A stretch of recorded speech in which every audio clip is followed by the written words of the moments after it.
Hello everyone, this is Shanila and I welcome to my YouTube channel study एडिशिनो। आज हम लोग बात करेंगे घटना चक्र की जो कला सब्जेक्ट से बुक है उसके बारे में आज हम लोग बात करेंगे। यानी कि घटना चक्र की जो कला सब्जेक्ट से जो बुक आती है उसके बारे में आज हम लोग थोड़ा सा डिस्कस करेंगे। पहले हम देखेंगे इस बुक को हम लोगों ने कैसे पढ़ना, क्यों पढ़ना है, पहले हम ये देखेंगे। ठीक है, तो देखिए इस बुक में टीजीटी, पीजीटी और यूजीसी में आए हुए जितने भी क्वेश्चन है इसमें सारे क्वेश्चन इसमें रखे हुए हैं और टॉपिक वाइज रखा गया, यानी कि उसको विषय वाइज रखा गया। यानी कि विषय के आधार पर, यानी कि जिस विषय में जितने क्वेश्चन पूछे गए हैं उनको जितनी तरीके से पूछा गया है तो उसको एक तरीके से सेट किया गया है। ठीक है, तो यहाँ पर टीजीटी, पीजीटी और यूजीसी के जितने क्वेश्चंस हैं तो घटना चक्र में सारे क्वेश्चंस जो हैं वो टॉपिक वाइज रखे गए हैं। तो ये चीज़ मुझे अच्छी लगी। क्वेश्चन के आंसर दिए हैं, साथ में उसमें डिस्क्रिप्शन भी दे रखा है। ठीक है, और सबसे पहले आपको ये ध्यान रखना है कि हम लोगों को प्रीवियस ईयर्स के क्वेश्चन पढ़ने क्यों हैं। देखिए प्रीवियस ईयर के क्वेश्चन हम लोग को ज़रूर पढ़ने। अगर आप एनवीएस, टीजीटी, पीजीटी, केवीएस, ठीक है, या DSSB या LT ग्रेड यानी कला सब्जेक्ट से अगर यूपी टीजीटी कर रहे हो या किसी अदर स्टेट से टीजीटी या पीजीटी कर रहे हो, या आप केवीएस से टीजीटी पीजीटी कर रहे हो या DSSB से कर रहे हो या एनवीएस से कर रहे हो, अगर आप कला के एग्ज़ाम की प्रेपरेशन कर रहे हैं तो जितने भी क्वेश्चन अभी तक पूछे जा चुके हैं उन सारे क्वेश्चंस को आपको याद करना है। ठीक है, और उन क्वेश्चन से और कौन से क्वेश्चन बन सकते हैं उनको भी आपको देखना है, क्योंकि पुराने क्वेश्चन के साथ साथ नए क्वेश्चंस भी पूछे जाते हैं। तो आपको पुराने क्वेश्चंस को भी क्लियर करना है और साथ में नए क्वेश्चंस को भी पढ़ना है। ठीक है, तो आपको पुराने क्वेश्चन जब आप पढ़ेंगे तो आपको ये पता चल जाएगा कि क्वेश्चन किस किस तरीके से पूछे जा सकते हैं और एक क्वेश्चन को कितनी तरीके से पूछा जा सकता है। ठीक है, तो आपको प्रीवियस ईयर्स के जो क्वेश्चंस हैं ज़रूर पढ़ने हैं। और हाँ, आपको ज़रूरी नहीं कि आपको घटना चक्र से ही पढ़ना है। जिस बुक में प्रीवियस ईयर्स के क्वेश्चन दिए हुए हैं, जो भी बुक हो आपके पास अवेलेबल हो उससे आप पढ़ सकते हैं, या आप मार्केट से आप ले सकते हैं। ज़रूरी नहीं कि आप घटना चक्र ही लें, क्योंकि यहाँ पर मैं घटना चक्र का कोई भी एडवर्टाइजमेंट नहीं कर रही हूँ। ऐसा नहीं कि घटना चक्र वालों ने मुझे पैसे दिए हैं, तो ऐसा बिल्कुल नहीं है। तो आपका जो मन हो, जो सी बुक मन हो, आप वो पढ़ सकते हैं। और हाँ, एक वीडियो मैंने बुक्स के बारे में बनाई है कि आपको कौन कौन सी बुक लेनी है। अगर आप कला सब्जेक्ट से तैयारी कर रहे हैं तो आपको कौन कौन सी बुक लेनी है टीजीटी, पीजीटी के लिए, तो वो मैंने वीडियो अपलोड कर रखा है, तो आप उसको देखिएगा। और उसको मैंने आधे घंटे की लगभग वीडियो है और उसको बहुत ही मैंने एनालाइज करके बनाया है कि किस तरीके से पढ़ना है, वो भी मैंने आपको बताया है। और किस बुक में कितने सब्जेक्ट्स, किस बुक में कौन कौन से विषय आपको मिल जाएंगे, क्योंकि आपको पता है कि 8 सब्जेक्ट की ऐसी कोई बुक नहीं होती जिसमें सारे सब्जेक्ट आपको दिए हों। ठीक है, यानी कि एक ही बुक में सारे टॉपिक दिए हों, तो ऐसा नहीं है। तो सारी बुक, आपको जितनी बुक मैंने बताई वो तो आपको पढ़नी है। इसके अलावा आपको सेट पेपर वगैरह भी तैयार करना है। ठीक है, तो यहाँ पर हम लोग बात कर रहे थे घटना चक्र। तो घटना चक्र के आज हम लोग फर्स्ट सीरीज़ पढ़ेंगे, यानी कि फर्स्ट वीडियो इसका पढ़ेंगे। इसमें हम लोग देखिए ये जो टॉपिक दे रखा है, विश्व एवं भारतीय प्रागैतिहासिक चित्रकला के प्रमुख केंद्र। तो इस टॉपिक में लगभग कितने क्वेश्चंस दिए हुए हैं, इसमें 90 क्वेश्चंस दिए हैं। तो आज हम लोग कितने क्वेश्चंस करेंगे, 30 क्वेश्चंस ही करेंगे और डिस्क्रिप्शन के साथ करेंगे। ठीक है, यानी कि 30 क्वेश्चंस जब करेंगे और फिर इसमें हम लोग अंदर की चीज़ें भी देखेंगे, तो फिर वीडियो ऑलरेडी जाहिर सी बात है लंबा हो गई होगा, क्योंकि पहले की वीडियोज़ भी जब हम लोगों ने की थी तो वो भी सारे वीडियोस लंबे हो गए थे। तो इस तरीके से 30 क्वेश्चंस करेंगे तो वो अच्छा खासा टाइम ले लेगा। ठीक है, तो इसमें भी कई टॉपिक्स दिए हुए, यानी कि इसमें लगभग 25, यानी कि घटना चक्र में लगभग 25 टॉपिक दिए हुए हैं, फिर टॉपिक के अंदर टॉपिक्स दिए हुए हैं। तो ये पहला टॉपिक है और इसमें कितने क्वेश्चंस दिए हैं, 90 क्वेश्चंस दिए हैं। आज हम लोग कितने करेंगे, 30 क्वेश्चंस करेंगे। तो अब हम लोग देखते हैं आज का फर्स्ट क्वेश्चन, हम लोग देखते हैं, स्टार्ट करते हैं पहला क्वेश्चन। तो हमारा पहला क्वेश्चन क्या है, प्रागैतिहासिक कला का अर्थ क्या है। ठीक है, तो सबसे इजी क्वेश्चन है प्रागैतिहासिक। अब देखिए यहाँ पर टॉपिक ही यही है, प्रागैतिहासिक कला। ठीक है, तो जाहिर सी बात सारे क्वेश्चन इसी से रिलेटेड होंगे। और यहाँ पर विश्व की प्रागैतिहासिक कला प्लस भारत की प्रागैतिहासिक कला, दोनों के ही बारे में क्वेश्चंस आपको मिलेंगे। ठीक है, तो वीडियो को शुरू से एंड तक देखिए और बहुत इंपॉर्टेंट क्वेश्चंस हैं, तो आपको शुरू से एंड तक देखना है। और जो मैं अदर चीज़ें बताती हूँ उसको भी आपको याद रखना है। तो पहला क्वेश्चन क्या है, प्रागैतिहासिक कला का अर्थ है। तो आपको बताना प्रागैतिहासिक कला का क्या अर्थ है, आधुनिक कला, मध्यकालीन कला या सिंधु घाटी सभ्यता की कला या ऐतिहासिक काल के पूर्व की कला। तो यहाँ पर ये आपको बताना है। तो देखिए प्रागैतिहासिक कला का संबंध किससे है, यानी कि प्रागैतिहासिक कला क्या होती है कि ऐसा काल, कला कह लीजिए, यानी कि प्रागैतिहासिक काल की जो कला है उसको, प्रागैतिहासिक काल में जो कला है उसको हम क्या बोलते हैं, प्रागैतिहासिक कला बोलते हैं। ठीक है। तो सबसे पहले आपको ये ध्यान रखना है प्रागैतिहासिक काल क्या होता है। तो देखिए इतिहास को हम लोगों ने 3 पार्ट में डिवाइड किया है। एक तो हो जाएगा प्रागैतिहासिक काल, एक हो जाएगा आदि ऐतिहासिक काल, एक हो जाएगा ऐतिहासिक काल। तो प्रागैतिहासिक काल वो काल होता है जिसका हमें लिखित रूप से चीज़ें नहीं मिलती हैं, हम लोग साक्ष्यों के आधार पर उसको पढ़ते हैं। ठीक है, साक्ष्यों के आधार पर देखते हैं, यानी कि जो हमको एविडेंस मिले हैं तो उसके आधार पर विद्वानों ने चीज़ें लिखी हैं।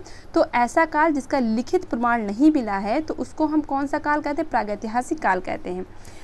फिर हम बात करें आदि ऐतिहासिक काल किसे कहते हैं? तो जिसका हमें लिखित प्रमाण मिला है, यानी कि इसके बाद पहले प्रागैतिहासिक काल आता है, फिर आदि ऐतिहासिक काल आता है, फिर ऐतिहासिक। तो प्रागैतिहासिक काल के बाद क्या आता है? आदि ऐतिहासिक काल। तो जिसका हमें लिखित प्रमाण मिला है लेकिन उसको पढ़ा नहीं जा सका तो उसको हम लोग क्या बोलते हैं? आदि ऐतिहासिक काल बोलते हैं। ऐतिहासिक काल किसे बोलते हैं? जिसको पढ़ा जा सका, यानी कि जिसको लिखित प्रमाण मिला है, जिसका लिखित चीज़ें मिली हैं, तो उसको बोलते हैं ऐतिहासिक काल बोलते हैं। तो देखिए इस तरीके से ही आपको पढ़ना है कि आप एक क्वेश्चन है और उससे रिलेटेड सारी चीज़ें आपको रिवीजन कर डालनी है एक साथ में, जिससे कि आपको बाद में झंझट ही ना रहे कि क्या क्या चीज़ें हम लोग को पढ़नी है। यानी कि आपको एक बेसिक चीज़ें आपको बिल्कुल दिमाग में रखनी है। ठीक है, तो यहाँ पर ऑप्शन कौन सा सही हो जाएगा? यानी कि ऐसा काल जो इतिहास के पूर्व का काल हो, यानी कि ऐतिहासिक काल के पूर्व की कला को हम क्या बोलते हैं? प्रागैतिहासिक कला बोलते हैं। ठीक है, तो यहाँ पर आधुनिक कला नहीं होगा, मध्यकालीन कला नहीं होगा, सिंधु घाटी सभ्यता की कला नहीं होगा। यहाँ पर कौन सा ऑप्शन सही हो जाएगा? तो यहाँ पर ऐतिहासिक काल के पूर्व की कला को हम क्या बोलते हैं? प्रागैतिहासिक कला बोलते हैं। ठीक है, फिर हम बात करते हैं आगे, इसके डिस्क्रिप्शन में देखते हैं। तो प्रागैतिहासिक काल को हम क्या बोलते हैं? प्री हिस्ट्री बोलते हैं। ठीक है, प्री मीन्स क्या होता है? पहले, और हिस्ट्री मीन्स क्या होता है? इतिहास। ठीक है, तो इस तरीके से इतिहास के जो पूर्व का काल है उसको क्या बोलते हैं? प्री हिस्ट्री बोलते हैं या प्रागैतिहासिक बोलते हैं। ठीक है, अब इस तरीके से आपको सारी चीज़ें यहाँ पर ध्यान में रखनी है। तो इस समय क्या होता है? प्रागैतिहासिक काल में क्या है? मानव तो था लेकिन उसका कोई लिखित प्रमाण नहीं मिला था, यानी कि इंसान रहते थे, जीवन था लेकिन इसका कोई लिखित प्रमाण नहीं मिला था, इसीलिए इसको हम लोग प्रागैतिहासिक काल कहते हैं, कोई लिखित चीज़ें ना मिलने की वजह से। नेक्स्ट क्वेश्चन हमारा क्या है? प्रागैतिहासिक चित्रों के संदर्भ में निम्नलिखित कथनों में से कौन सा कथन असत्य है? तो यहाँ पर बताना है कौन सा कथन असत्य है। तो यहाँ पर क्वेश्चन सीधे कह रहा है कि प्रागैतिहासिक काल में कुछ जो चीज़ें हुई हैं, वो सारी चीज़ें दी हुई हैं, इसमें कौन सी चीज़ उससे रिलेटेड नहीं है, वो चीज़ आपको बतानी है। तो पहला हम लोग पढ़ते हैं, यानी पहला ऑप्शन पढ़ते हैं, पहला कथन पढ़ते हैं। प्रागैतिहासिक चित्रों का मुख्य विषय शिकार था। तो देखिए प्रागैतिहासिक चित्रों का मुख्य विषय शिकार था, ये आपको पता है, आखेट था। ठीक है, नेक्स्ट है हमारा प्रागैतिहासिक चित्र गुफा वासियों द्वारा बिना किसी कला दक्षता के बनाए जाते थे। यानी कि जो गुफा में रहने वाले जो लोग थे तो वो जो चित्र बनाते थे तो वो किसी कला दक्षता, यानी कि कोई भी ऐसा नहीं कि उन्होंने कोई डिग्री ले रखी थी, तो बिना किसी कला दक्षता के बनाए गए हैं। ठीक है, तो कोई डिग्री ना लेकर के बिना कला दक्षता के बनाए गए थे, तो ये भी ऑप्शन यहाँ पर राइट हो जाएगा। नेक्स्ट हमारा क्या है? प्रागैतिहासिक चित्रों में दमकता लाल, चमकीला नीला और प्रफुल्ल हरा रंग भरा गया है। तो इसको थोड़ा सा अभी हम लोग देखते हैं। नेक्स्ट ऑप्शन हमारा क्या है? मानव व पशु आकृतियों को बनाने से पहले गुफा की भित्तियों पर पृष्ठभूमि में कहीं कोई रंग की तह नहीं लगाई गई। यानी कि जब कोई चित्र बनाया जाता था तो उसमें पृष्ठभूमि पे कोई भी तह नहीं लगाई गई थी। तो ऐसा भी था कि कोई तह नहीं लगाई गई थी, तो इसलिए यहाँ पर ऑप्शन नंबर ये भी सही है, ये भी सही है, ये भी सही, यानी कि ऑप्शन नंबर ए भी राइट है, बी भी राइट है और डी भी राइट है। तो यहाँ पर ये वाला ऑप्शन यानी कि लाल, नीला और प्रफुल्ल हरा रंग भरा गया है, ऐसा नहीं है, क्योंकि आपको पता है प्रागैतिहासिक काल में जो चित्र बने हैं तो वहाँ पर किन किन रंगों का यूज़ हुआ है? जैसे गेरू है, हिरौंजी है, रामरज है, खड़िया है, कोयला है, हड्डियों को जला करके भी जो है यूज़ किया गया है। तो इस तरीके से इन सब कलर्स का यूज़ किया गया है, ना कि यहाँ पर दमकता लाल, चमकीला नीला या प्रफुल्ल हरा इस तरीके का यूज़ नहीं किया गया है। तो इसलिए यहाँ पर ऑप्शन नंबर सी यहाँ पर आंसर तो राइट होगा, लेकिन ये कथन क्या हो जाएगा? असत्य कथन होगा। ठीक है, तो इस तरीके से यहाँ पर दे रखा है। तो गेरू, हिरौंजी, रामरज, खड़िया इन सब चीज़ों का यूज़ किया गया था। नेक्स्ट हमारा क्वेश्चन क्या है? फ्रैंको कैंटाब्रियन क्षेत्र किसे कहते थे? ठीक है, तो यहाँ पर बताना है फ्रैंको कैंटाब्रियन क्षेत्र किसे कहते हैं। अब देखिए फ्रैंको कैंटाब्रियन क्षेत्र किसे कहते हैं, तो आपको ये ध्यान रखना है। तो ये उत्तरी स्पेन और दक्षिणी पश्चिमी फ्रांस की जो प्रागैतिहासिक कलात्मक जो गुफाएं थी वो इसके अंतर्गत आती हैं। तो उत्तरी स्पेन और दक्षिणी फ्रांस, आपको इतना ध्यान रखना है, दक्षिणी पश्चिमी फ्रांस भी है, लेकिन आपको सीधे क्या याद रखना है, उत्तरी स्पेन और दक्षिणी फ्रांस आपको याद रखना है फ्रैंको कैंटेब्रियन क्षेत्र में। ठीक है, तो यहाँ पर ऑप्शन, अब ये चीज़ें कहाँ पढ़ेंगी, ये स्थान कहाँ पढ़ेंगे, तो जाहिर सी बात ये यूरोप में पढ़ते हैं, तो ये क्या हो जाएगा, यूरोपीय प्रागैतिहासिक चित्रों का प्रमुख केंद्र था। तो फ्रैंको कैंटेब्रियन के अंतर्गत कौन से आते हैं, उत्तरी स्पेन और दक्षिणी फ्रांस आते हैं, और ये कहाँ पड़ेगा, यूरोपीय प्रागैतिहासिक चित्रों के प्रमुख केंद्र है। तो यहाँ पर ऑप्शन नंबर ए यहाँ पर राइट आंसर है। और ऑप्शन देख लेते हैं, फ्रांस की प्रारंभिक कला का प्रमुख केंद्र, फ्रांस का मिडी क्षेत्र या भूमध्य सागरीय कला का केंद्र, तो ये सब ऑप्शन यहाँ पर गलत हो जाएंगे। तो यहाँ पर ऑप्शन नंबर ए यहाँ पर राइट आंसर है। ठीक है, तो यहाँ पर देख लेते हैं, इसके डिस्क्रिप्शन में क्या दे रखा है, एक्सप्लेनेशन में भी देखते हैं, चलते हैं साथ में, हर एक चीज़ हम लोग देखेंगे जिसमें चीज़ें हम लोग को अच्छे से क्लियर हो जाएं। ठीक है, तो फ्रैंको कैंटेब्रियन क्षेत्र के अंतर्गत उत्तरी स्पेन, दक्षिणी फ्रांस की प्रागैतिहासिक कलात्मक गुफाएं आती हैं, जिसके अंतर्गत मैंने आपको पढ़ाया था लास्का की गुफा, अल्टामीरा की गुफा, कोगुल की गुफा। तो इन सब के बारे में यानी कि इन सारे टॉपिक को हम लोग एक वीडियो में पढ़ चुके हैं। तो आप प्लेलिस्ट में जाइएगा, आपको प्लेलिस्ट में आपको ये वीडियो मिल जाएगी, यानी कि लास्का, अल्टामीरा वगैरह की जो गुफाएँ हैं वहाँ पर कैसे चित्र मिले हैं, कितने चित्र मिले हैं, ये सब चीज़ें आपको मिल जाएंगी। ठीक है, तो वहाँ पर आप जाके देख सकते हैं। नेक्स्ट क्वेश्चन फिर इसी से रिलेटेड है, फ्रैंको कैंटेब्रियन क्षेत्र संबंधित है। तो यहाँ पर क्या हो जाएगा, धार्मिक कर्मकांडों से, आदिम गीत से, प्रागैतिहासिक कला से या मध्यकालीन कला से। तो ये यहाँ पर क्या होगा, यूरोप की प्रागैतिहासिक कला से संबंधित है। ठीक है, तो ऑप्शन नंबर बी यहाँ पर राइट आंसर है, प्रागैतिहासिक कला से संबंधित है फ्रैंको कैंटेब्रियन क्षेत्र। ठीक है, नेक्स्ट हमारा है, ठीक है, तो नेक्स्ट हमारा क्या है, अब यहाँ पर देख लेते हैं, यहाँ पर कुछ चीज़ें दे रखी हैं, इसको भी हम लोग देख लेते हैं। फ्रैंको कैंटेब्रियन क्षेत्र की कलात्मक गुफाओं का पता 19वीं शती के अंत में चला था। इन गुफाएं, यानी कि इसका जो पता, यानी कि जो गुफाएं हैं, तो उनका पता कब चला था, तो 19वीं शती के अंत तक चला था। इन गुफाओं में दीवारों पर मिले हैं चित्र, छतों पर भी, जैसे कि भारतीय चित्रकला में हम लोग देखते हैं, भारतीय प्रागैतिहासिक चित्रकला में देखते हैं तो दीवारों पे, छतों पे, फर्श पे, इन सब जगहों पे चित्र मिले हैं। इसी तरीके से यहाँ पर भी दीवारों पे, छतों पर चित्र जो है प्राप्त किए गए हैं। ठीक है, तो ये सारी चीज़ें यहाँ पर हम लोगों ने देखी। फिर हम देखेंगे भारत में प्रागैतिहासिक चित्र कहाँ प्राप्त हैं। ठीक है, तो आंसर पहले ही दिख जाता है, हालांकि आंसर छिपा दो तो ज़्यादा सही रहता है, हाइड कर दो, जिससे थोड़ा सा दिमाग आप लगाएंगे कि इसका आंसर क्या हो सकता है। भारत में प्रागैतिहासिक चित्र कहाँ प्राप्त हैं, तो आपको बताना, भारत में जो प्रागैतिहासिक चित्र हैं वो कहाँ से प्राप्त हैं, मुजफ्फरपुर में, बिंदकी में, खुर्जापुर में या सरगोजा में। तो यहाँ पर किन चित्रों की बात हो रही है, यहाँ पर प्रागैतिहासिक चित्रों की बात हो रही है, ये आपको ध्यान रखना, खाली चित्र नहीं हो रही, यहाँ पर प्रागैतिहासिक चित्रों की बात हो रही है। तो यहाँ पर ऑप्शन नंबर कौन सा राइट हो जाएगा, तो यहाँ पर सरगोजा ऑप्शन राइट होगा। सरगोजा पड़ेगा कहाँ, तो ये छत्तीसगढ़ में पड़ता है। ठीक है, तो सरगोजा कहाँ पड़ता है, तो छत्तीसगढ़ में पड़ता है, ये भी आपको ध्यान रखना है। इसका भी डिस्क्रिप्शन देख लेते हैं। दिए गए विकल्पों में भारत में प्रागैतिहासिक चित्र सरगुजा से प्राप्त हुए हैं। ये वर्तमान में छत्तीसगढ़ किस राज्य में, छत्तीसगढ़ राज्य में है। सरगुजा के प्रसिद्ध स्थल हैं कौन कौन से, अब देखिए सरगुजा के अंतर्गत कौन से स्थल आते हैं, रामगढ़ आता है, सीता बेंगरा आता है। ठीक है, सीता बेंगरा गुफा मैंने पढ़ाई है आपको, लक्ष्मण बेंगरा हो जाएगा, ठीक, किष्किंधा पर्वत हो जाएगा, सीता कुंड हो जाएगा, हाथी को हो जाएगा।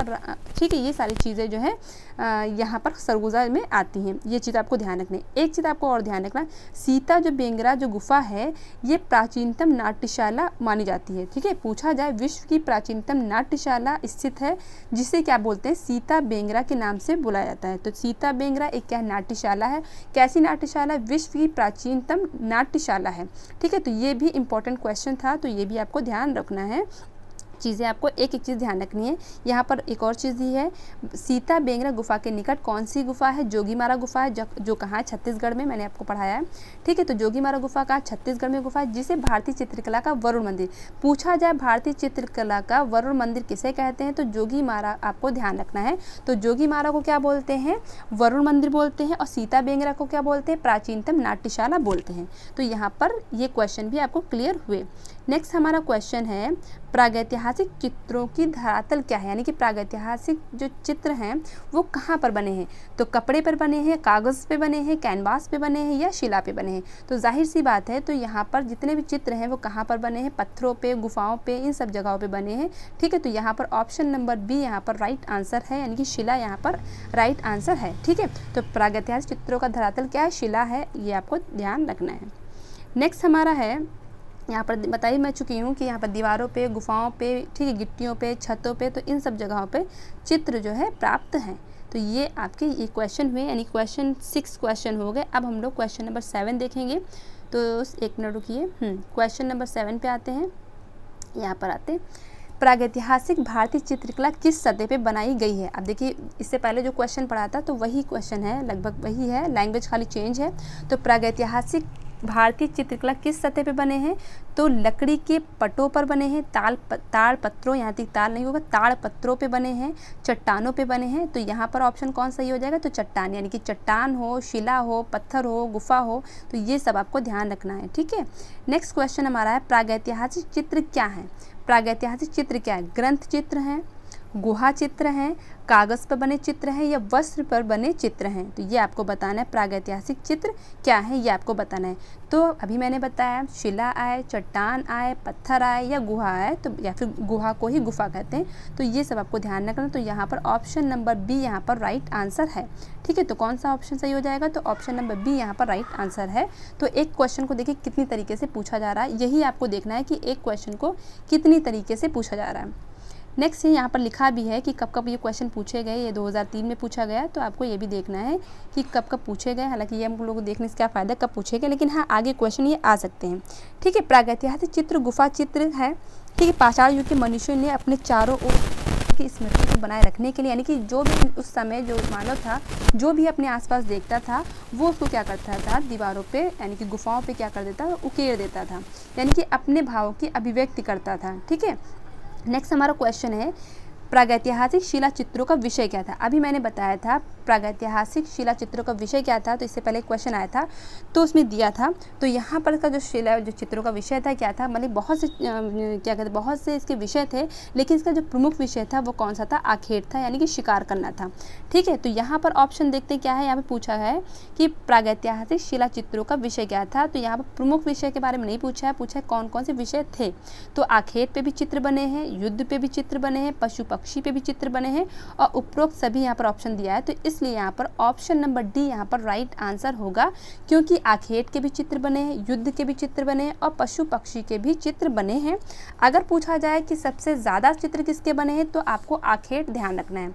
सबसे ज़्यादा पूछा जाए तो आखेट ध्यान रखना है, और वैसे इन सारे विषयों पर चित्र प्रागैतिहासिक काल में बनाए गए हैं। नेक्स्ट हमारा क्वेश्चन है, ठीक है। तो यहाँ पर स्त्री पुरुष है, पशु पक्षी है, तो इन सब चीज़ों के चित्र यहाँ पर बनाए गए हैं, और जादू टोने के भी चित्र यहाँ पर बनाए गए हैं, ठीक है। तो यहाँ पर इस काल में जादू टोने के रूप में अमूर्त भावना यानी कि एब्स्ट्रैक्ट आइडिया को भी विकसित किया गया है। तो किस आइडिया को, एब्स्ट्रैक्ट आइडिया को भी विकसित किया गया है, जादू टोने वगैरह का यूज़ किया गया है यहाँ पर, यानी कि जादू टोने के चित्र यहाँ पर प्राप्त हैं, ठीक है। तो इन सब चीज़ों को हम लोगों ने यहाँ पर देखा। हमारा नेक्स्ट क्वेश्चन है, क्वेश्चन नंबर 10, प्रागैतिहासिक चित्रों के विषय क्या थे, ठीक है। तो पशु हो, ठीक है, पशु है, अभी हम लोगों ने देखा पशु पक्षी, मानव भी था, पक्षी भी था।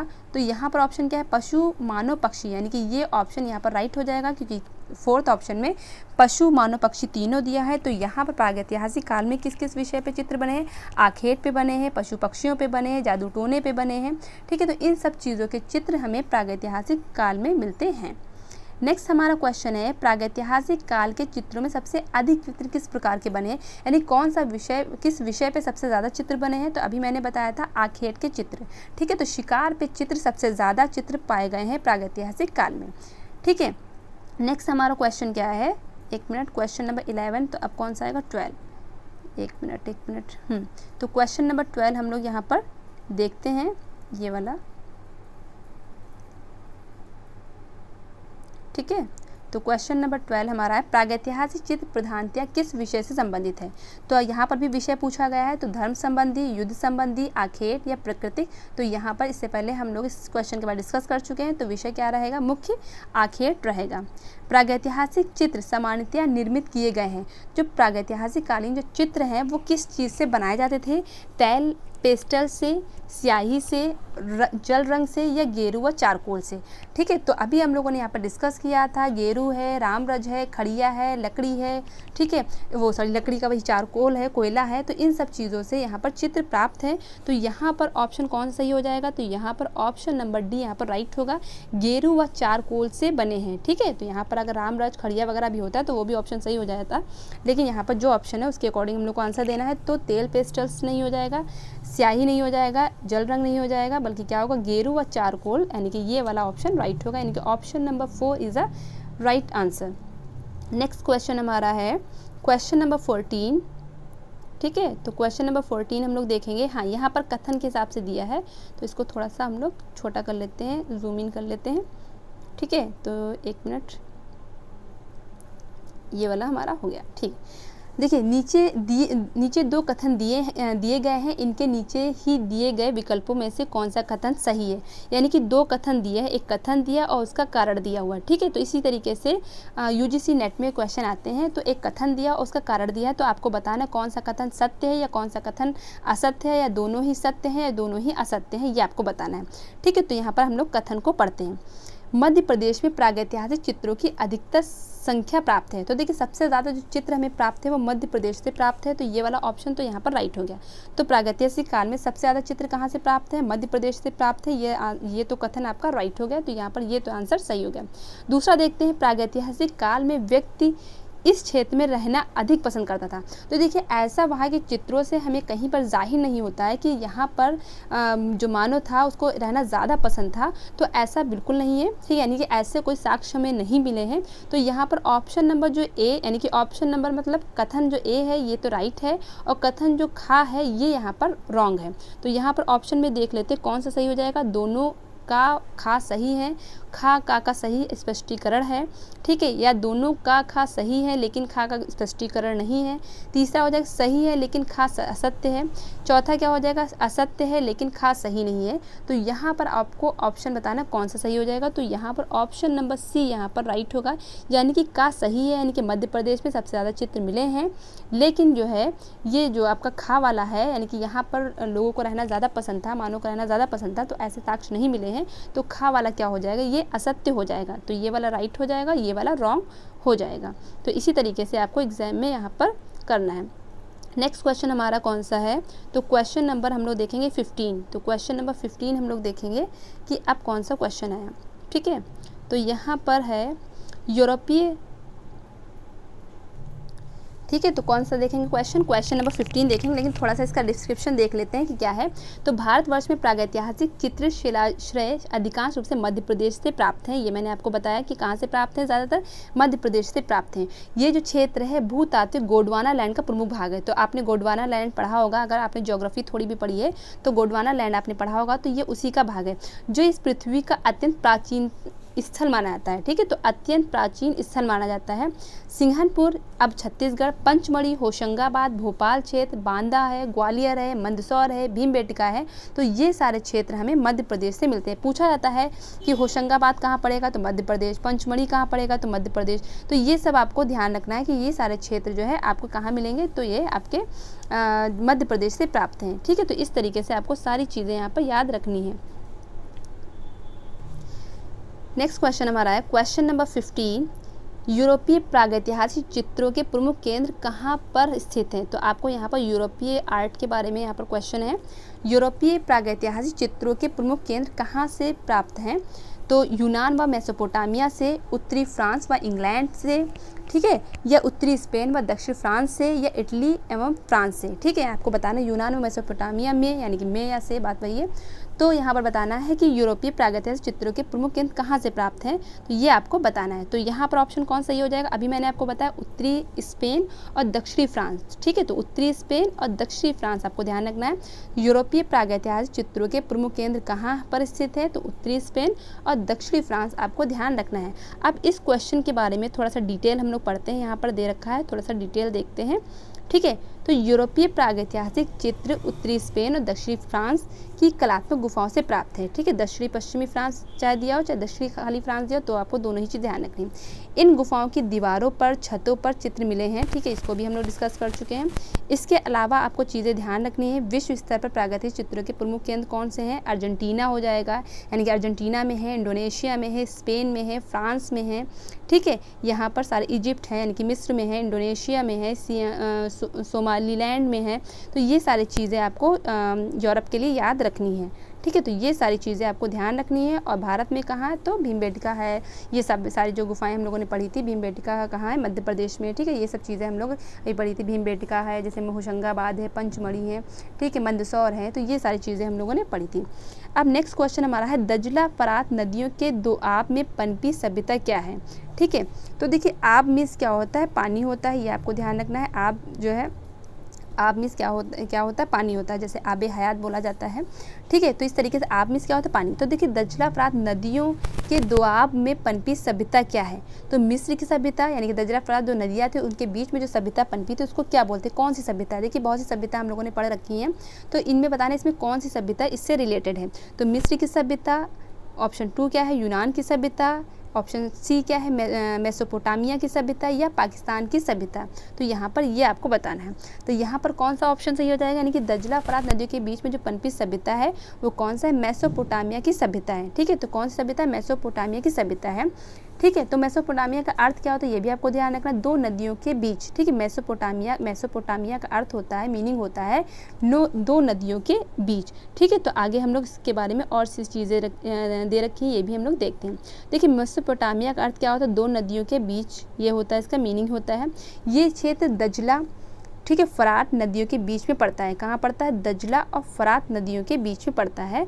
मेसोपोटामिया को अब इराक कहते हैं। अब मेसोपोटामिया का आधुनिक नाम क्या है, इराक, ये आपको ध्यान रखना। मेसोपोटामिया का आधुनिक नाम क्या है, ठीक है, इराक है, इसको अब हम लोग इराक कहते हैं। ये कांस्य युगीन सभ्यता है, यानी कि कौन सी युगीन सभ्यता, कांस्य युगीन सभ्यता है, ठीक है। यहाँ सुमेर, अक्कदी सभ्यता, बेबीलोन, असीरिया के साम्राज्य अलग अलग समय में स्थापित हुए, यानी कि यहाँ पर कौन कौन से, सुमेर, ठीक है, अक्कदी सभ्यता, बेबीलोन की सभ्यता, असीरिया, ये सारे साम्राज्य यानी कि अलग अलग टाइम पे यहाँ पर विकसित होते हैं।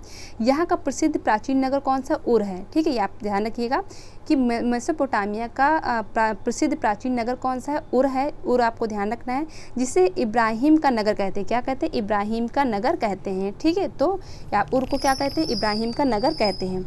फिर है निमरुद, ठीक है, निमरुद, उरुक, सूसा, लगाश, यहाँ के प्राचीन उत्खनन के विशेष क्षेत्र हैं। तो यहाँ पर कौन कौन से क्षेत्र हो गए, निमरुद, जैसे कि हम लोगों ने भारतीय पढ़ा था, क्षेत्र पढ़े थे, इसी तरीके से यहाँ पर कौन से हो गए, निमरुद हो गए, उरुक हो गया, सूसा हो गया, लगाश हो गया। तो यहाँ के प्राचीन उत्खनन के विशेष क्षेत्र यहाँ पर रहे हैं। तो ये सारे क्षेत्र आपको ध्यान रखना है। अगर इससे रिलेटेड क्वेश्चन आ जाए कि ये किससे रिलेटेड है तो आपको यहाँ पर ध्यान रखना है, ठीक है। अब हम लोग देखेंगे क्वेश्चन नंबर 17, यानी क्वेश्चन नंबर 16 तक के हम लोग देख चुके हैं। अब हम लोग देखेंगे क्वेश्चन नंबर 17। नेक्स्ट क्वेश्चन भी इसी से रिलेटेड है। दजला और फरात नदियों के दोआब में पनपी सभ्यता है, तो यहाँ पर भी वही ऑप्शन सही हो जाएगा, यानी कि मेसोपोटामिया यहाँ पर ऑप्शन राइट हो जाएगा। तो एक क्वेश्चन को कई तरीके से बताया गया है, जिसको हम लोगों ने यहाँ पर देखा। मेसोपोटामिक सभ्यता किस देश की है, तो अभी हम लोगों ने देखा किस देश की है, तो यहाँ पर इराक हो जाएगा। तो यहाँ पर कन्फ्यूज़न ईरान और इराक में रहता है, तो ये आपको ध्यान रखना है कि कहाँ की सभ्यता है, तो ये इराक की है, ठीक है। कहाँ पर पड़ता है, तो इराक में पड़ता है, यानी कि मॉडर्न नेम क्या है इसका, इराक है, ठीक है। तो ईरान और इराक में ही कन्फ्यूज़न रहता है, यानी कि पेपर में कन्फ्यूज़न रहता है। हालांकि जब आप घर पे करते हैं तो चीज़ें याद रहती हैं, और एग्जाम में पता नहीं क्यों कन्फ्यूज़न हो जाता है, तो आपको इराक याद रखना है। नेक्स्ट हमारा क्वेश्चन है, सिलेंडर सील का संबंध। देखो सील मीन्स क्या होता है, मोहर होता है। तो यहाँ पर बात हो रही सिलेंडर सील का संबंध निम्न में से किस कला से है, ठीक है। तो सिलेंडर सील का संबंध निम्न में से किस कला से है, तो ऑप्शन है यहाँ पर मिस्र की कला, मेसोपोटामिया की कला, भारतीय कला, या ईरान की कला, ठीक है। तो यहाँ पर बताना है इससे किससे संबंधित है, तो यहाँ पर कौन सा हो जाएगा, तो यहाँ पर भी मेसोपोटामिया हो जाएगा, ठीक है। तो यहाँ पर कौन सा हो जाएगा, मेसोपोटामिया ही हो जाएगा, ठीक है। तो ऑप्शन नंबर यहाँ पर क्या हो जाएगा, मेसोपोटामिया की कला हो जाएगा। अब ये देखिए सिलेंडर सील है क्या, तो एक तरीके का ये बेलन होता था, ठीक है। तो इसका डिस्क्रिप्शन में हम लोग देखते हैं क्या क्या चीज़ें हम लोग को पढ़नी है। यहाँ पर सिलेंडर सील का संबंध मेसोपोटामिया की कला से है, ठीक है। और ये 3500 ईसा पूर्व, यानी कि ईसा पूर्व की बात हो रही, 3500 ईसा पूर्व के आसपास सिलेंडर सील का आविष्कार हुआ था। 3500 ईसा पूर्व के आसपास किस सील का आविष्कार हुआ था, सिलेंडर सील का आविष्कार हुआ था। ये एक बेलन था, ये क्या था, एक तरीके का बेलन था, जिस पर चित्रों को उकेरा गया था, यानी कि जिस पर चित्रों को क्या किया गया, उकेरा गया था, जिसे गीली मिट्टी पर रोल करके तस्वीर में कहानी को उत्कीर्ण किया गया, यानी कि गीली मिट्टी पर उसे रोल करके और तस्वीरों में कहानी, यानी कि एक जैसे कि चित्र बनाए जाते हैं तो उसमें कहानी तरीके की मतलब चित्र जो बनाए जाते हैं, तो उस तरीके से यहाँ पर काम हुआ था। सिलेंडर सील के कुछ उदाहरण यहाँ पर दे रखे हैं। सिपार की कार्यशाला में निर्मित सील, ठीक है। तो यहाँ पर फिर से यहाँ पर देखते हैं, सिपार की कार्यशाला में निर्मित सील जिसमें लबादा धारक राजा शमाश को एक पशु भेंट करा था। ठीक है, तो यहाँ पर ये चीज़ ध्यान रखना, किसको भेंट करा था, एक पशु भेंट करा था। ठीक है, तो जिसमें लबादा धारक राजा शमाश को एक, यानी कि एक लबादा धारक राजा था जो शमाश को क्या करा था, एक पशु भेंट कर रहा था। तो ये भी आपको ध्यान रखना है। नेक्स्ट हमारा पॉइंट क्या है यहाँ पर, साइप्रस से प्राप्त सिलेंडर सील, यानी कि साइप्रस से जो सिलेंडर सील प्राप्त है, सील फूल पकड़े हुए दो नग्न महिलाएं, यानी कि उसमें क्या है, फूल पकड़े हुए दो नग्न महिलाएं यहाँ पर मिली हैं, यानी कि चित्रित हैं। न्यू असीरियन पंखों वाला देवता के साथ अनुष्ठान को दर्शाता हुआ। तो ये सारे पॉइंट यहाँ पर हम लोगों ने देखे। अब हम लोग देखेंगे क्वेश्चन नंबर 20। आंसर पहले ही दिख जाता है, आंसर को छिपाते हैं फिर ऐसे ऊपर करते हैं, फिर वो दिख ही जाता है, पता नहीं कैसे। नेक्स्ट हमारा है नील नदी की घाटी में पनपी सभ्यता है। अब देखिए, अभी हम लोगों ने पढ़ा था दजला फरात नदियों के दोआब में पनपी सभ्यता कौन सी थी, तो मेसोपोटामिया की थी। अब यहाँ पर हम लोग देखेंगे नील नदी की घाटी में पनपी सभ्यता। देखिए नील नदी है कहाँ, तो ये आपको पता है, ये अफ्रीका महाद्वीप में है। ठीक है, तो नील नदी की घाटी में पनपी सभ्यता कौन सी हो जाएगी, सिंधु घाटी सभ्यता, चीन सभ्यता, मिस्र की सभ्यता या मेसोपोटामिया की सभ्यता। तो यहाँ पर ऑप्शन कौन सा हो जाएगा सही यहाँ पर, तो यहाँ पर हो जाएगा मिस्र की सभ्यता। यहाँ पर ऑप्शन राइट हो जाएगा। मिस्र आपका कहाँ पड़ता है, इजिप्ट कहाँ पर पड़ता है, यानी कि मिस्र को ही इजिप्ट बोलते हैं, तो इजिप्ट आपका पड़ता कहाँ है, ये अफ्रीका महाद्वीप में पड़ता है। तो ये आपको ध्यान रखना है। और इसको क्या बोलते हैं, तो इसको जो है नील नदी का उपहार भी बोलते हैं, ये भी आपको ध्यान रखना है। देखिए यहाँ पर हम लोग देखते हैं डिस्क्रिप्शन में, मिस्र की सभ्यता का विकास नील नदी की द्रोणी में हुआ था। ठीक है, तो मिस्र सभ्यता के विकास कहाँ हुआ था, नील नदी की द्रोणी में हुआ था। नील नदी विश्व की एक प्राचीनतम सभ्यता का आधार थी। नील नदी जैसे कि जो है सिंधु घाटी सभ्यता, ये सारी सभ्यता जो बहुत ही प्राचीन सभ्यताएं मानी जाती, उसी तरीके से नील नदी के पास जो सभ्यता पनपी थी, ठीक है, जिसे बोलते हैं मिस्र की सभ्यता, तो ये भी प्राचीन सभ्यताओं में ही आती है। मिस्र को नील नदी का उपहार भी कहा जाता है। तो मिस्र को नील नदी का उपहार कहा या नील नदी की देन कहा जाता है, क्योंकि इस नदी के अभाव, यानी कि अगर यहाँ पर ये नदी ना होती तो ये जो क्षेत्र था तो ये रेगिस्तान की भांति ही होता है। तो इसीलिए मिस्र को नील नदी का उपहार या नील नदी की देन कहा जाता है। मिस्र पड़ता कहाँ, तो ये आपका अफ्रीका महाद्वीप में पड़ता है। ठीक है, इसकी समकालीन सभ्यता कौन कौन सी है, जैसे भारत में हमारी कौन सी हो जाएगी, सिंधु घाटी सभ्यता, जिसको हम लोग इंडस वैली कहते हैं या हड़प्पा सभ्यता कहते हैं। ठीक है, तो ये चीज़ें आपको ध्यान रखनी है। और यहाँ पर हम मेसोपोटामिया, यानी कि दजला फरात नदियों के बीच में जो पनपी सभ्यता थी वो आपकी क्या हो जाएगी, मेसोपोटामिया। तो इस तरीके से सिंधु घाटी सभ्यता, मेसोपोटामिया की सभ्यता और मिस्र की सभ्यता, ये सारी क्या है, ये समकालीन सभ्यताएं मानी जाएंगी। ठीक है, नेक्स्ट हमारा है क्वेश्चन नंबर, यहाँ पर हम लोगों ने देखा था 20, अब देखेंगे क्वेश्चन नंबर 21। ठीक है, तो क्वेश्चन नंबर 21 हम लोग यहाँ पर देखेंगे। अब ये देखिए क्वेश्चन बहुत अच्छा क्वेश्चन है, तुतनखामेन का संबंध निम्न में से किस देश से है। ठीक है, तो तुतनखामेन का संबंध निम्न में से किस देश से है, तो यहाँ पर मैंने लिख रखा अमुन की छवि वाला इसे बोलते हैं। तो देखिए तुतनखामेन जो था एक तरीके का जो है अब मिस्र से रिलेटेड है। पहले तो आपको ये ध्यान रखना किससे रिलेटेड है, मिस्र से। अब देखिए मिस्र में जो है जो राजा महाराजा हुआ करते थे तो उनको फ़िरो कहते थे, फ़ेरो। ठीक है, जिसको हम लोग नाम फ़िरौन भी कहते हैं। ठीक है, तो फ़िरौन भी आपने नाम सुना होगा। ठीक है, तो उस समय जो राजा महाराजा होते थे तो उनको किस उपाधि, जैसे कि आजकल सुल्तान, बादशाह, ये सब नाम दिए जाते थे पहले, तो इसी तरीके से इस टाइम में कौन से नाम दिए जाते थे, फ़िरौन दिए जाते थे, जिसको हम बोलते हैं फ़ेरो। ठीक है, तो यहाँ पर पूछा क्या क्वेश्चन गया है, तुतनखामेन का संबंध निम्न में से किस देश से है, तो यहाँ पर ऑप्शन कौन सही हो जाएगा, तो यहाँ पर ऑप्शन नंबर डी यहाँ पर राइट आंसर है। लेकिन इससे रिलेटेड चीज़ें हम लोग यहाँ पर देखते हैं। तुतनखामेन मिस्र का एक फ़ैरो रहा है। ठीक है, एक फ़ैरो रहा है। फ़ैरो प्राचीन मिस्र के शासकों के लिए आधुनिक चर्चाओं एवं इतिहास के प्रयोग में किए जाने वाला शब्द है। यानी कि फ़िरौन हम किसे कहते हैं, फ़िरौन किसे कहते हैं, फ़ैरो किसे कहते हैं, तो मिस्र में जो राजा महाराजा होते थे, ठीक है, तो इनको क्या कहा जाता है, फ़िरौन कहा जाता था। अब ये एक नहीं होते थे, ये एक उपाधि होती थी। ठीक है, तो एक पहला फ़िरौन और फिर दूसरा, फिर तीसरा, फिर चौथा, इस तरीके से बहुत से फ़ैरो हुए हैं। तो पूरा लेखों में ये उपाधि उन शासकों के लिए प्रयोग की जाती थी जो धार्मिक और राजनीतिक दोनों ही तरह के नेता होते थे। तुतनखामेन की मृत्यु 19 वर्षीय आयु में हो जाती है। ठीक है, ये भी आपको ध्यान रखना है। कब होती है, 1324 ईसा पूर्व में के आसपास होती है। ठीक है, तो 19 वर्ष की आयु में होती है और 1324 ईसा पूर्व के आसपास होती है। तो आपको ध्यान क्या रखना, तुतनखामेन इसको क्या कहते थे, यानी कि ये मिस्र का क्या था, फ़ैरो था, फ़िरौन था, और जो है किससे संबंधित है, तो मिस्र से संबंधित था, इजिप्ट से संबंधित था। नेक्स्ट हमारा क्वेश्चन है, इसका भी आंसर दिख गया, महारानी नेफेरतिती।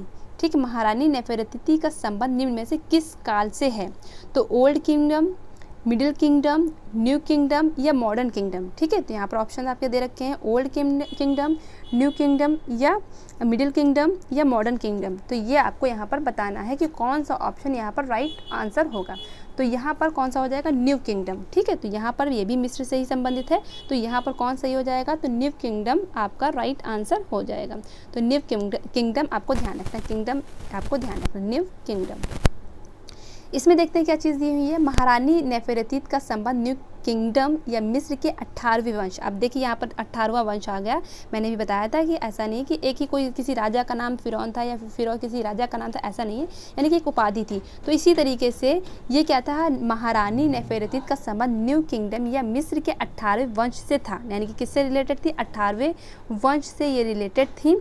और ये किसकी पत्नी थी, यहाँ पर ये भी दिया है, नेफेरेतीती प्राचीन मिस्र के राजा अकेनतेन की पत्नी थी। किसकी पत्नी थी, अकेनतेन की पत्नी थी। कौन, नेफेरेतीती। ठीक है, बस्ट ऑफ नेफेरेतीती वर्तमान में आइलैंड म्यूजियम बर्लिन में रखा गया है। ठीक है, तो बस्ट ऑफ नेफेरेतीती जो है ये कहाँ पर संग्रहित है, तो यहाँ पर आपको ध्यान रखना बर्लिन में संग्रहित है, यानी कि आइलैंड म्यूजियम बर्लिन में संग्रहित है। तो वहाँ पर आप जा कर के वहाँ पर देख सकते हैं। नेक्स्ट है हमारा, सुमेरियन सभ्यता किस नदी के तट पर विकसित हुई। तो आपको बताना सुमेरियन सभ्यता किस नदी के तट पर विकसित हुई। तो नील नदी, ठीक है, यांगत्जे नदी, सिंधु नदी या यूफ्रेटस नदी। ठीक है, यूफ्रेट्स नदी, ये आपको बताना है कि किस नदी के पास जो है ये पनपी। तो यहाँ पर यूफ्रेट्स आपको याद रखना है। तो कौन सी नदी आपको ध्यान रखना है, यूफ्रेट्स आपको यहाँ पर याद रखना है। ठीक है, सुमेरियन सभ्यता किस नदी के तट पर हुई, तो यहाँ पर यूफ्रेट्स आपको ध्यान रखना है। तो ये चीज़ें हम लोगों ने यहाँ पर देखी। नेक्स्ट हमारा क्वेश्चन है, अमृतत्व की कला किस देश की प्राचीन कला को कहते हैं। तो आपको बताना है अमृतत्व की कला, अमृत मतलब इमॉर्टल। ठीक है, तो अमृतत्व की कला यानी कि आर्ट ऑफ इमॉर्टैलिटी। ठीक है, आर्ट ऑफ इमॉर्टैलिटी जो है, कला जो है, वो किस देश की प्राचीन कला को कहते हैं। तो रोम की, इटली की, भारत की या मिस्र की। ठीक है, तो बताना आपको। तो यहाँ पर ऑप्शन कौन सही हो जाएगा, तो अमृतत्व की कला किसे कहते हैं, तो मिस्र की कला को ही कहते करके पूजती थी। ठीक है, ये चीज़ आपको ध्यान रखनी। ये भी विश्वास किया जाता था कि शरीर में दो, यानी कि ऐसा माना जाता था, इस मतलब इस टाइम के लोग क्या मानते थे कि शरीर में दो तरीके की आत्मा जो है रहती हैं। एक का नाम क्या है, बा, एक का नाम क्या है, बा, और दूसरे का नाम क्या है, का। ठीक है, तो एक का नाम क्या है, बा, और दूसरे का नाम है क्या।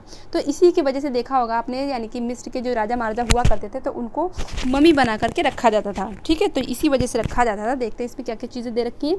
तो यहाँ पर एक का नाम बा है, जो शरीर के निर्जीव हो जाने के बाद स्वच्छंद विचरण करती थी। क्या करती थी, विचरण करती थी, यानी कि एक जो आत्मा थी क्या होती, विचरण करती थी और फिर शरीर में लौट आती थी। शरीर में क्या होती थी, फिर बाद में मतलब विचरण टहल घूम करके क्या करती थी, फिर से शरीर में लौट आती थी। दूसरा का नाम का था, दूसरा का नाम क्या था, का, यानी कि एक का नाम था बा और दूसरे का नाम था का। तो ये आपको याद रखना है। फिर ये भी क्या करती थी, ये आत्मिक शक्ति लौट लौट कर शरीर को ज्ञान संपन्न करती थी। इन दोनों आत्माओं की स्थिति शरीर में प्रवेश से ही संभव है।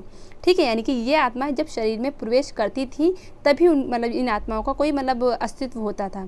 अतः शरीर को भी क्षति से बचाना अनिवार्य हो जाता है। यानी कि जब इंसान मर जाता था तो उसके शरीर को क्या कर लेते थे, एक उसको मतलब लेप के आधार, रासायनिक लेप के आधार पर उसको क्या करते थे, यानी कि उसको शरीर को ख़राब नहीं होने देते थे, जैसे कि मम्मी बनाकर रख लेते थे।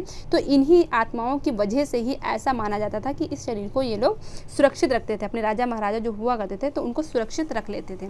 ठीक है, तो इसी से ये रिलेटेड कहानी थी, तो मैंने आपको ये बताई। नेक्स्ट क्वेश्चन हमारा है क्वेश्चन नंबर 24 हो गया। तो अब देखेंगे क्वेश्चन नंबर 25। ठीक है, तो क्वेश्चन नंबर 25 पे चलते हैं। यहाँ पर होगा, यहाँ पर। ठीक है, तो स्टोन हेंज अवस्थित है। अब आपको बताना है स्टोन हेंज अवस्थित है कहाँ पर, ब्रिटेन में, यानी कि ब्रिटानिया मतलब ब्रिटेन में, या इंग्लैंड दिया होता आपको वो भी सही होता है। ब्रिटेन में, सेलिबस्ट्री के मैदानों में, एडम्स काउंटी में, या फिर पूर्वी द्वीप समूह में। तो यहाँ पर ऑप्शन नंबर कौन सा सही हो जाएगा, तो यहाँ पर ऑप्शन नंबर ए सही होगा, यानी कि ब्रिटेन में।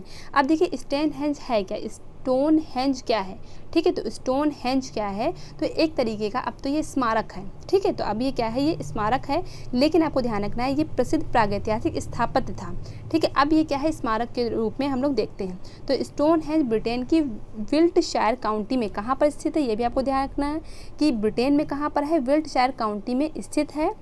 ठीक है। और ये क्या है, प्रसिद्ध प्रागैतिहासिक स्थापत्य है, प्रेजेंट टाइम में ये स्मारक के रूप में देखते हैं हम लोग। ये चीज़ आपको ध्यान रखनी है। यहाँ पर और चीज़ें दे रखी हैं। स्टोनहेंज एक महापाषाण शिलाव्रत है जिसमें 7 मीटर में पूछा जाए तो आपको 7 मीटर याद रखना है, और अगर फीट में पूछा जाए तो 23 यानी कि 23 फीट आपको याद रखना है। भी ऊंची शिलाओं को धरती में खड़ा गाड़ करके एक चक्र बनाया गया है। यहाँ 3000 ईसा पूर्व काल से शुरू होकर मानव कब्रों के चिन्ह मिलते हैं। ठीक है, मानव के कब्रों के चिन्ह यहाँ पर प्राप्त होते हैं। तो आपको याद क्या रखना है, स्टोनहेंज कहाँ पर है, तो विल्टशायर ब्रिटेन में है। और ब्रिटेन में कहाँ है, विल्टशायर में है। और ये क्या है कि स्मारक है प्रेजेंट टाइम में। ठीक है, आगे हम देखेंगे दुशाला ओढ़े योगी की मूर्ति किस खुदाई से प्राप्त है। अब ये हमारा भारतीय से क्वेश्चन है, दुशाला ओढ़े योगी की मूर्ति किस खुदाई से प्राप्त है, तो रामगढ़ से, हड़प्पा से, मोहनजोदड़ो से, लोथल से। तो यहाँ पर ऑप्शन कौन सा हो जाएगा, दुशाला ओढ़े योगी की मूर्ति जो है ये कहाँ से आपकी प्राप्त है, तो ये हमारी मोहनजोदड़ो से प्राप्त है। ठीक है, तो कहाँ से हो जाएगा, तो यहाँ पर मोहनजोदड़ो ऑप्शन राइट हो जाएगा। ठीक है, तो इससे रिलेटेड और भी चीज़ें हम लोग देखते हैं। यहाँ पर मोहनजोदड़ो की खुदाई, यहाँ पे मोहनजोदड़ो से आपको ये भी पता कांसे की नर्तकी की मूर्ति प्राप्त है, ये भी आपको ध्यान रखना है। तो मोहनजोदड़ो की खुदाई से त्रिफुलिया अलंकरण वाले दुशाला को ओढ़े एक दाढ़ी वाले योगी, यानी कि जो उसके दाढ़ी भी दिखाई गई है, दुशाला ओढ़े है और प्लस दाढ़ी भी दिखाई गई, सुंदर मूर्ति प्राप्त है। और इसके अलावा भी मूर्ति है, वो भी हम लोग यहाँ पर देखते हैं, जिसके नेत्र समाधि अवस्था में नाक के अग्रभाग की ओर ध्यानस्थ है, यानी कि ध्यान में है, बिल्कुल लगता है ध्यान कर रही है। ठीक है, एक और पुजारी की जो है मूर्ति यहाँ पर प्राप्त है जिसका सिर भारी है। सिर क्या है, भारी है, यानी कि ये वाली तो सुंदर है और दूसरी वाली क्या है, सिर को भारी दिखाया गया है, जबड़े चौड़े हैं, होठ भद्दे हैं, तश्ती नुमा कान है। तो ये सारी, यानी कि अगर पूछा जाए दुशाला ओढ़े चित्र जो है, दुशाला ओढ़े जो योगी मूर्ति है, तो ये कहाँ दिखाई गई है, तो ये भी आपको ध्यान रखना कहाँ पर से हो जाएगा, तो यहाँ पर आपको मोहनजोदड़ो याद रखना है। और दूसरा अगर पूछा जाए, एक और अन्य पुजारी है जिसका सिर भारी है, जबड़े चौड़े हैं, होठ भद्दे हैं, तश्तुनुमा कान है, तो वो भी आपको मोहनजोदड़ो याद रखना है। और कांसे की नर्तकी की मूर्ति पूछा जाए तो भी आपको मोहनजोदड़ो याद रखना है। ठीक है, ये जितनी मूर्तियाँ बनी हैं, यानी कि ये दोनों जो योगी की मूर्ति बनी है, ये मूर्तियाँ पत्थर से बनी है। ठीक है, तो ये वाली मूर्ति किससे बनी है, पत्थर से बनी है।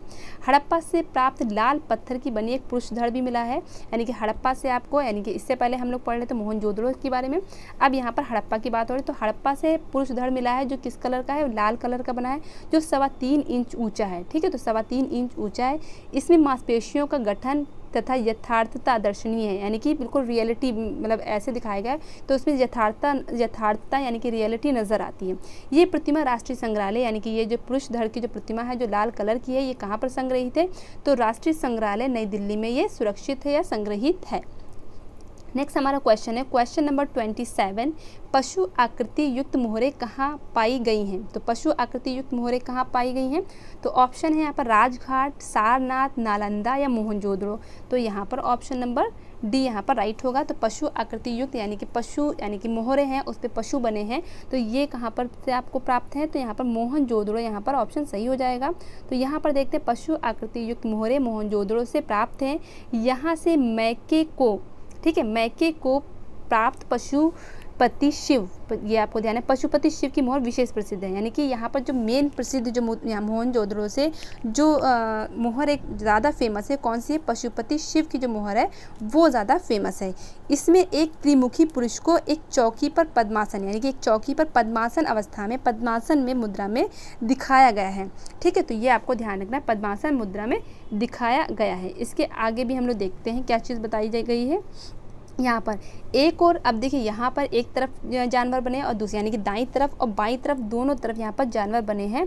तो ये देखना है कि कहाँ पर कौन से जानवर बने हैं। तो बाईं तरफ, यानी कि हम देखेंगे बाईं तरफ आपको देखना है, तो बाईं तरफ कौन से जानवर बने हैं, तो गेंडा और भैंसे के बने हैं, और दाईं तरफ पूछा जाए तो हाथी और बाघ के बने हैं। ठीक है, तो यहाँ पर आपको ध्यान रखना है कि दाहिनी तरफ क्या बना है, हाथी और बाघ, यानी कि हाथी और जो बाघ के हैं वो दाईं तरफ बनाए गए हैं, और बाईं तरफ क्या है, गेंडा और भैंसे को बनाए गए हैं। तो आपको ध्यान कैसे रखना है, यहाँ पर देखिए बाईं है, ठीक है, बाईं यानी कि उल्टे हाथ तरफ क्या है, गेंडा और भैंसे को रखा है। अब गेंडा देखिए और भैंसा दोनों में ऐ की मात्रा है, गेंडा और भैंसा दोनों में, गेंडा हालांकि गैंडा लिखा हुआ है, तो गैंडा और भैंसा जो है दोनों में ऐ की मात्रा है। तो आपको इससे ध्यान रख सकते हैं, यानी कि कुछ थोड़ा सा हिंट ले सकते हैं, गैंडा और भैंसा एक तरफ है और हाथी और बाघ एक तरफ है। तो इस तरीके से आपको ध्यान रखना, उल्टे साइड में क्या है, गेंडा भैंसा है, और सीधे साइड में क्या है, हाथी और बाघ है। ठीक है, ये आपको ध्यान रखना है। इसके अलावा कुछ और दिया है यहाँ पर चीज़ें दी हैं ये भी हम लोग देख लेते हैं। लोथल और मोहनजोदड़ो की एक एक मोहर पर नाव का चित्र है, यानी कि लोथल और मोहनजोदड़ो, यानी कि लोथल कहाँ पड़ेगा, आपका गुजरात में पड़ेगा, और मोहनजोदड़ो से जो है एक एक मोहर पर नाव का चित्र प्राप्त है। ठीक है। सैंधव मोहरें अधिकांशतः सैल खड़ी, यानी कि जितनी सैंधव घाटी सभ्यता में जो मोहरें प्राप्त हैं वो ज़्यादातर किससे बनी, सैल खड़ी से बनी हुई हैं, ये आपको ध्यान है। यानी कि सिंधु घाटी सभ्यता, इंडस वैली या हड़प्पा सभ्यता, तो यहाँ पर जितनी मोहरें प्राप्त हैं तो ज़्यादातर अधिकतर किससे बनी हुई, सैल खड़ी से बनी हुई हैं। ठीक है। इसके अलावा आपको और ध्यान रखना, कांचली मिट्टी, गोमेद है, चर्च है, मिट्टी की बनी हुई मोहरें भी प्राप्त हैं। ठीक है। अधिकतर मोहरें कहाँ से हो जाएगा, आपको सैल खड़ी, आपको ध्यान रखना है। ठीक है। इसके अलावा कौन कौन सी मोहरें हैं, तो एक श्रृंगी पशु, यहाँ से एक श्रृंगी पशु, कुबड़ वाला बैल, हाथी, भैंसा, तो ये सारी चीज़ें आपको भी ध्यान रखनी है। नेक्स्ट हमारा क्वेश्चन है, क्वेश्चन नंबर 28, निम्नलिखित में कौन सा एक नगर हड़प्पा संस्कृति का नहीं है। ठीक है। तो बताना हड़प्पा संस्कृति यानी कि हड़प्पा सभ्यता का नहीं है। तो लोथल है, कालीबंगा है, बनावली है या गिरिनगर है। तो लोथल भी आपको पता है, लोथल है, बनावली यानी कि बनमाली ये भी है, कालीबंगा भी है। ठीक है। और ये सब चीज़ें आपको ध्यान रखनी, लोथल, बनमाली, कालीबंगा, तो ये सारे जो नगर हैं ये कहाँ के हैं, ये हड़प्पा सभ्यता या इंडस वैली या सिंधु घाटी सभ्यता से रिलेटेड है, ये आपको ध्यान रखना है। इसके अलावा भी बहुत से हैं। तो कालीबंगा कहाँ पड़ेगा, जैसे कि राजस्थान में पड़ता है, और लोथल कहाँ पड़ता है, तो गुजरात में पड़ता है। तो ये सारी चीज़ें आपको ध्यान रखनी है। ठीक है। तो ये सब चीज़ें कहाँ मिलेंगी, तो गिरिनगर जो है ये हड़प्पा सभ्यता से या सिंधु घाटी सभ्यता से या इंडस वैली सभ्यता से रिलेटेड नहीं है। नेक्स्ट क्वेश्चन हमारा है क्वेश्चन नंबर 28, हड़प्पा का संबंध है। तो ये भी मैंने अभी बता ही दिया, हड़प्पा यानी कि हड़प्पा नगर। देखिए हड़प्पा सभ्यता में ही हड़प्पा नगर और मोहनजोदड़ो नगर आता है। तो हड़प्पा का संबंध किससे है, तो इंडस वैली से है। ठीक है। तो हड़प्पा और मोहनजोदड़ो दोनों नगर किस में आते हैं, हड़प्पा सभ्यता कहिए या सिंधु घाटी सभ्यता कहिए या इंडस वैली कहिए, एक ही चीज़ है। तो क्वेश्चन नंबर 29 तक हम लोग पहुँच गए। अब हम देखते हैं लास्ट क्वेश्चन है क्वेश्चन नंबर 30। तो कौन सा देखेंगे, क्वेश्चन नंबर 30 हम लोग देखेंगे यहाँ पर पुरातात्विक, एक मिनट, पुरातात्विक महत्व का स्थल लोथल कहाँ है, यानी कि जो पुरातात्विक जो स्थल हैं, जो लोथल है, अभी मैंने बताया था कालीबंगा है, लोथल है, ठीक है, हड़प्पा है, मोहनजोदड़ो, तो ये सब किस में आते हैं, प्रागैतिहासिक काल में ही आते हैं। तो लोथल कहाँ पर पड़ेगा, तो पंजाब में, गुजरात में, महाराष्ट्र में या मध्य प्रदेश में। तो लोथल आपका कहाँ पड़ेगा, क्लियर है। तो लोथल हमारा कहाँ पड़ेगा, गुजरात में पड़ेगा। कालीबंगा हमारा कहाँ पड़ेगा, राजस्थान में पड़ेगा। ठीक है। तो दोनों ही आपको याद रखने हैं। ठीक है। तो लोथल कहाँ पड़ेगा, हमारा गुजरात में पड़ेगा। गुजरात कहाँ पड़ता है, भारत में पड़ता है। ठीक है। अगर पूछा जाए गुजरात में ये कहाँ पर पड़ेगा लोथल, तो ये अहमदाबाद में पड़ेगा। कि अब ये लोथल किस नदी के किनारे है, तो ये भोगवा नदी के किनारे। तो मैंने इस पर एक वीडियो बना रखा है, यानी कि प्रागैतिहासिक कालीन जो क्षेत्र हैं वो किस नदी के किनारे हैं और उसके कौन से उत्खनन करता है, उसको हम लोगों ने ट्रिक से जो है पढ़ा था। यानी कि एक वीडियो में हम लोगों ने ट्रिक से देखा था कि प्रागैतिहासिक कालीन क्षेत्र, उसके उत्खनन करता और ये किस नदी के पास है। तो इसका एक वीडियो बना रखा है मैंने, तो आप उसमें जाके वहाँ पर देख सकते हैं। ठीक है। तो यहाँ पर हम लोगों ने 30 क्वेश्चंस देख लिए। तो इसमें भी आगे चीज़ें हम लोग देख लेते हैं कि कोई चीज़ें यहाँ पर छूटी तो नहीं है। तो यहाँ पर आपको ध्यान रखना, लोथल यानी कि गुजरात में है। गुजरात के कहाँ है, अहमदाबाद ज़िले में है। किस नदी के पास है, भोगवा नदी के किनारे है। ठीक है। इसकी खोज कब हुई थी, तो देखिए 1954 यहाँ पर दिया है। ठीक है। आपको 1954 1955 दोनों ही याद रखना है। ठीक है। तो आपको दोनों ही याद रखना है, 1954 1955। और रंगनाथ राव ने की थी। तो यहाँ पर आपको ध्यान रखना किसने की थी, रंगनाथ, ठीक है, रंगनाथ नाव ने की थी, राव ने की थी। तो रंगनाथ नाव ने लोथल की खोज की थी। आपको 1954 और 1955 दोनों ही याद रखने हैं। नेक्स्ट हमारा है, यहाँ पर पॉइंट देख लेते हैं, लोथल को लघु हड़प्पा या लघु मोहनजोदड़ो भी कहा जाता है। तो लोथल को क्या कहा जाता है, लघु हड़प्पा या लघु मोहनजोदड़ो भी कहा जाता है। यहाँ से 3 युग्मित समाधियों के उदाहरण भी मिले हैं, जिसमें यहाँ सती प्रथा का अनुमान लगाया जाता है। यानी कि यहाँ पर कुछ ऐसे साक्ष्य मिले हैं जिससे पता चलता है कि यहाँ पर सती प्रथा वगैरह थी।